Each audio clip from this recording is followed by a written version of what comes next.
ఇప్పుడే జీ5 app download చేయండి. చూడండి మీ ఫేవరెట్ టీవీ షోస్ ఎప్పుడైనా ఎక్కడైనా. మావయ్య గారు, ఏంటమ్మా? మీరు నాకు ఒక హెల్ప్ చేయాలి. ఏ విషయంలో తల్లి? లక్కీ విషయంలోనా? అవును మావయ్య గారు. వద్దమ్మా, ఇప్పటికే నువ్వు పడ్డ మాటలు చాలు.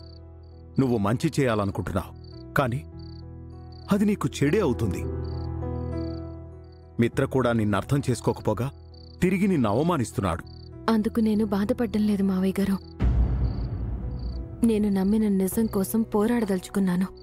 నువ్వు చేసిన ఎంక్వైరీ అంతా ఆ పార్వతికే అనుకూలంగా వచ్చింది కదమ్మా. ఇంకా ఏ నిజం కోసం పోరాడుతావు? ఆవిడ లక్కీ అమ్మ కాదు అని నా మనసు బలంగా చెప్తుంది మావయ్య గారు. నాకెప్పుడూ ఇంతలా అనిపించలేదు.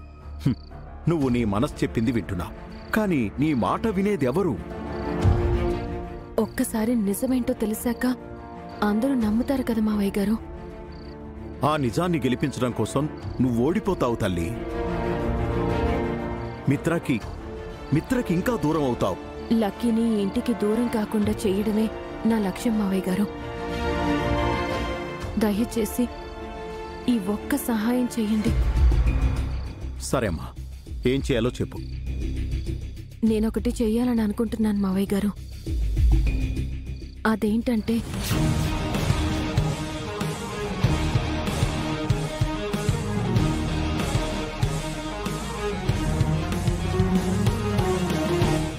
ఏంటమ్మా, ఇంత పెద్ద డెసిషన్ తీసుకున్నావా?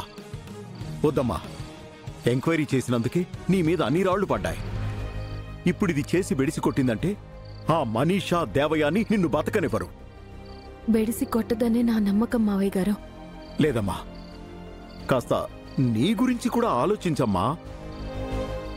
నీకు భవిష్యత్తుండాలి. నేను లక్కీ భవిష్యత్తు గురించి ఆలోచిస్తున్నాను మావయ్య గారు. నేను అంగీకరించనమ్మా.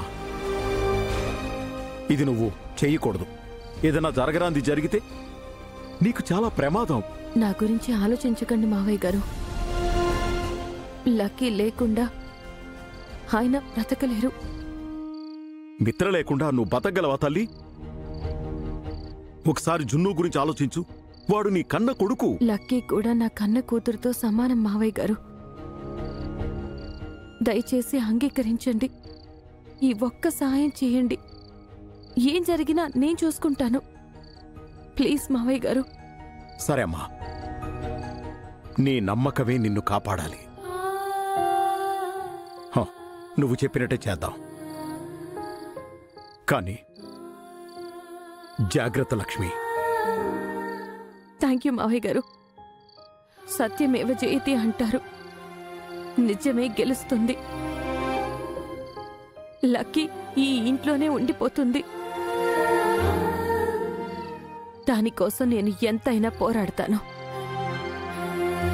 జీ5 యాప్ డౌన్లోడ్ చేసి అన్ని ఎపిసోడ్స్ పూర్తి ఉచితంగా చూడండి.